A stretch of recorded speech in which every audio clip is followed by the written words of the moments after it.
In this video, we are going to see how we can enable the night light settings or the warm brightness settings in Windows 11. So let's say that you have installed the new Windows. All you have to do is just go to the start menu and write here night, or you can write night light.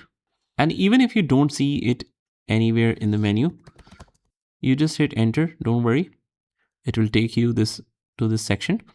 And if it is turned off, you won't be able to see it on my screen because this is an internal settings.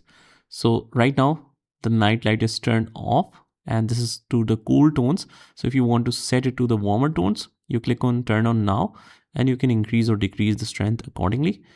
And that's about it. You can also schedule the night light time settings according to your needs. For example, in the night after 6 p.m. or 7 p.m. in the evening, you want to schedule the night light on, and the daytime, the cool tones are fine. So you can make all of these settings here.